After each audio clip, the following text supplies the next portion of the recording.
welcome to the third episode of Score Settled.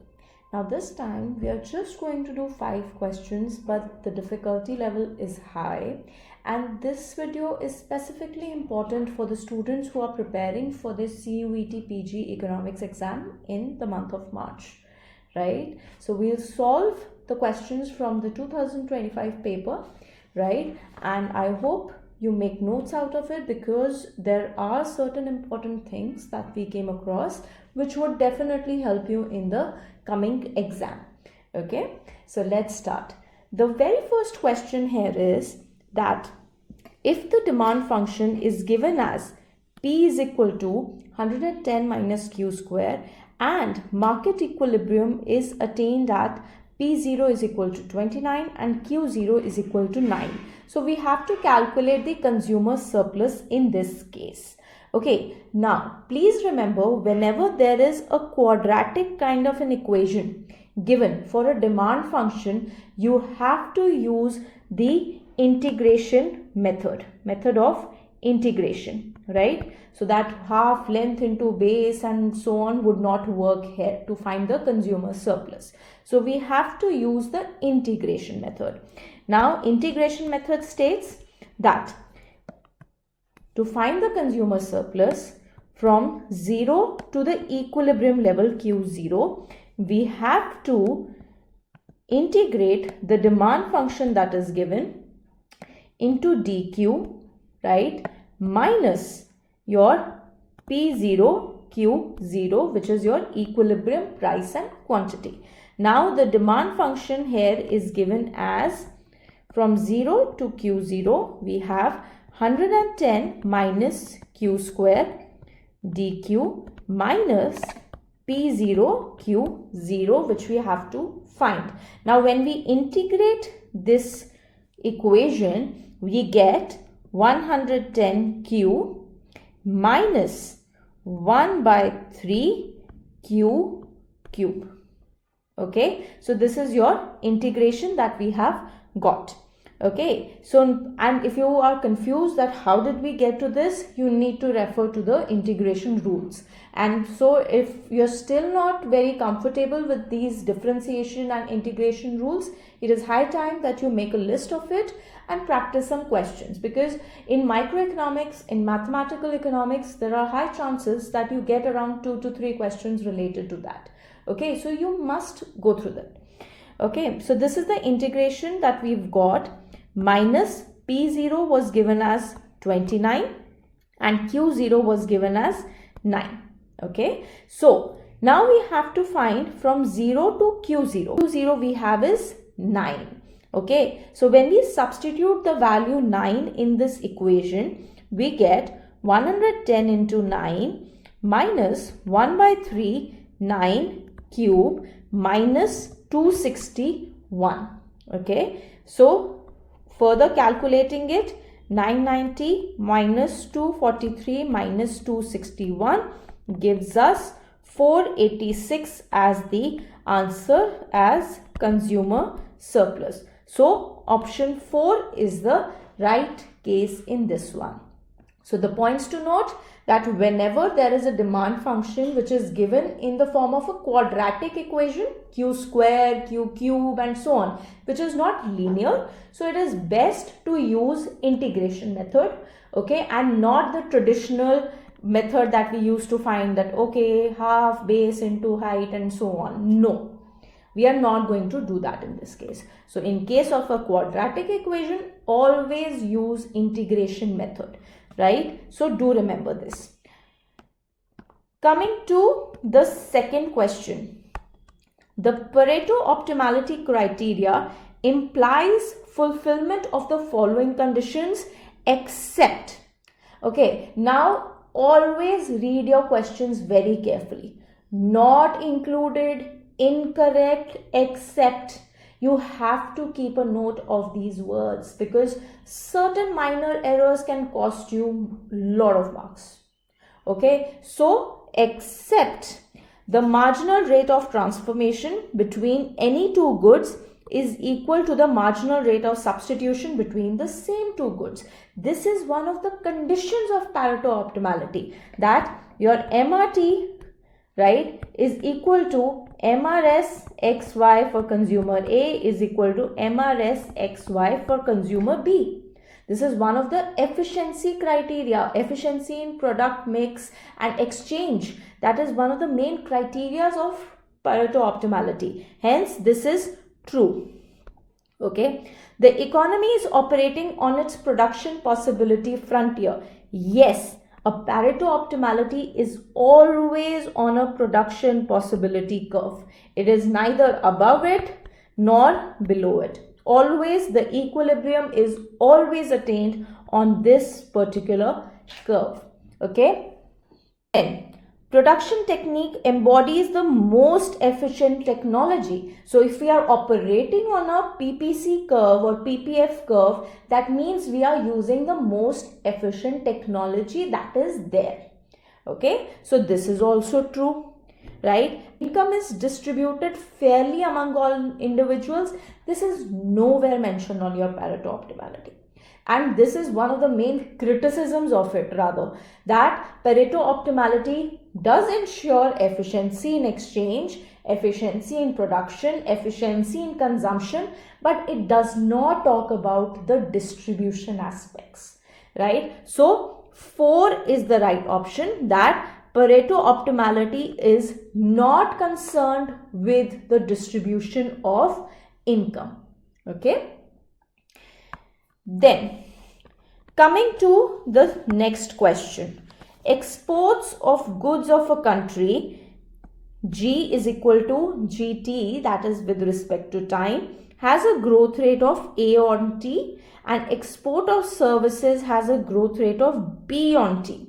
What is the growth rate of its total exports? So if you're thinking that, okay, total exports is what? G plus S. So it should be A by T plus B by T. That's it? Not at all. No. Right? So you cannot add growths like this. Okay. So let's find out the correct way of solving this question. Now, we know that the growth rate of goods, right, is 1 by G can be mathematically represented as 1 by G multiplied by dG by dt, which is given as A by T. So growth rate of exports can be referred as, of goods can be referred as G into A by T with respect to time. Okay. Now, similarly, growth rate of services can be mathematically represented as 1 by S is equal multiplied by ds by dt is equal to B by T. Simplifying it further, we know that it is ds by dt is equal to SB by T. Okay. Now, total growth rate will be nothing but your dg, right, dg by dt. Okay, so growth rate will be dg by dt plus ds by dt, the whole divided by g plus s. Okay, which is equal to nothing but exports. Okay, so dg by dt we know is ga by t, ds by dt we know is sb by t, the whole divided by x. So this gives us the answer as ga plus sb upon tx. So therefore the correct answer is option 4th. Okay.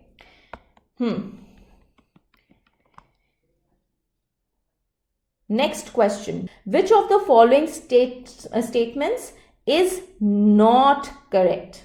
Not correct. First is that if fx is quasiconcave, then minus fx is quasiconvex. This is one of the main conditions, right? That a negative of a quasiconcave function is quasiconvex. Similarly, a negative of a quasi-convex function is quasi-concave. This is one of the main criteria. So this is true. Okay. Next is that if fx is a linear function, then it is quasi-concave as well as quasi-convex. That is also true. A linear function always satisfies the condition of being quasi-concave, which can be written as, you can note it down, that ftx plus 1 minus ty is greater than or equal to minimum of fx comma fy, right? This is the condition of a quasi-concave function.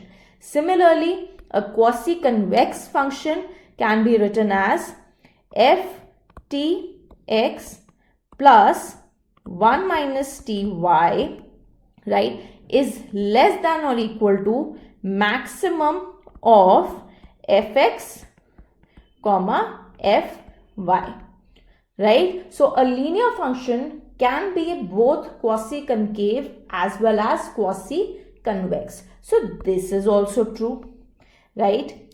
Now, a concave function is quasi-concave, but the converse is not true. Yes. A concave function will be quasi-concave. A convex function will be quasi-convex automatically. But it is not always true that a quasi-concave function is a concave function. The other way around is not true. See, let's just remember it in a simple way that a concave function is a strong one.